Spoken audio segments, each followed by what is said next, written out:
Hello, my name is Rafael Seiz Ortiz, and in this academic writing video, we will have a look at the different features or characteristics of academic writing. We will see the features of this specific type of writing, which is formal, objective in language. It has technical specific language, and also we will have a look at some ideas about the grammar, spelling, and vocabulary that normally appears in academic language or academic writing. The idea is to know the features of academic language, to get familiar with them, and to learn how to follow some norms of academic language, which is important for formal and academic writing. What are the features of academic writing? Academic language is formal, that is, it doesn't include casual conversational language, and it has no contractions or informal vocabulary. You include only formal or technical specific vocabulary. It is also objective, impersonal, in the sense that it focuses on objects, facts, ideas, theories, abstract things, concrete things, but objects and products, but not on people or feelings or emotions. Then it is also technical. What does it mean? It includes specific vocabulary and expressions that are peculiar or relevant for the discipline. We may find some differences across the disciplines, where we find that humanities tend to have longer paragraphs and sentences with topic sentences that are more elaborate, and normally they are longer in structure, whereas in science and technology we tend to use short paragraphs, no topic sentences normally, and they are very dense in terms of factual information. Let's go through these characteristics in detail. We said that academic language is formal. It uses basically formal vocabulary.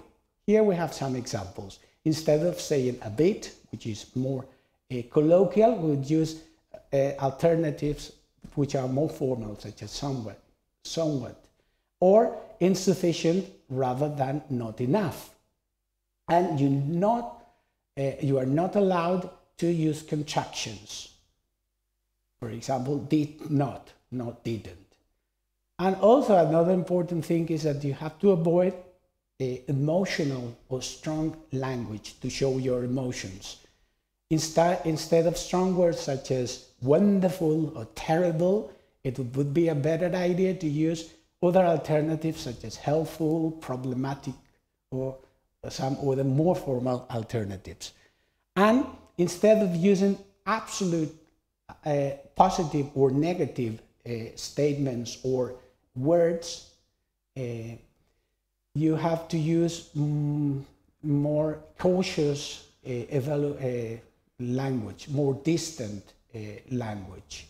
For example, instead of proof or wrong, it's better to use strong evidence or less convincing.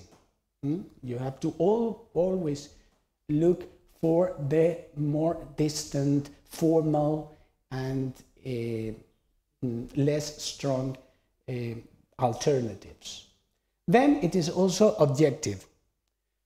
Academic language means that you have to be objective and impersonal, but you may still want to include your interpretations of the findings, your point of view, and to be personal in a way. But for this, you have different tips, different strategies. If you want to express your point of view or your standpoint in an objective style, you can use several strategies. For example, to structure your information in the sentence, to emphasize things, facts, ideas, instead of peoples and feelings, as we said. For example, would be a bad academic writing to say, I believe the model is valid based on these findings. It would be better to say, these findings indicate that the model is valid. And also you have to avoid evaluative words based on non-technical interpretations and feelings. For example, instead of using words such as amazing or disappointment, it would be better to use valid or did not demonstrate. Do not use, when writing academic texts, intense or emotional evaluative statements or language. A bad alternative would be to say, for example, parents who smoke are obviously abusing their children. Obviously, for example, is very strong. It would be better to say secondhand smoke has some harmful effects on children's health. And also it's very important at this stage to use modal verbs and modality in order to give specific meanings to the situations, to show caution, precaution, and also distance, and also to allow others to disagree. For example, instead of saying, I think secondhand smoke causes cancer, would be better to say, secondhand smoke might increase the risk of cancer. Sometimes the passive voice is a good alternative, but also the use of modal verbs. And sometimes it's a good idea, in order to keep the distance, to find and incorporate authoritative sources in the literature to support your ideas. For example, instead of saying language is, in my view, clearly something social, you can use references. For example, as Halliday, 1973, argues, language is intrinsically social. Academic language is also technical. Why? Because it's specific to a discipline.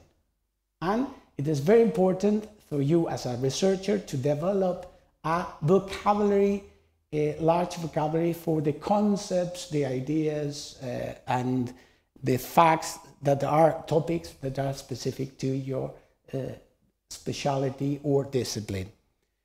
It's important to take note of the terminology when you read, for example, in order to be able to use this specific vocabulary in your writing. And you have to be very careful about the meaning of technical specific terms.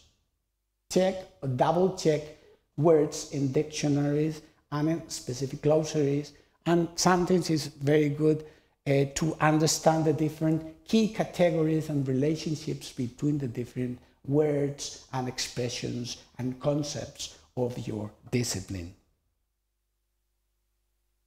So, as we saw, academic language has some very specific features that we have to understand in order to write well. It is very important to use correct language, formal language, distant language, and expressions. And also, you have to make sure that you actually follow the rules of academic writing and also of the different disciplines of academic texts. So, thank you very much for your attention. I hope this video was very helpful. Thank you.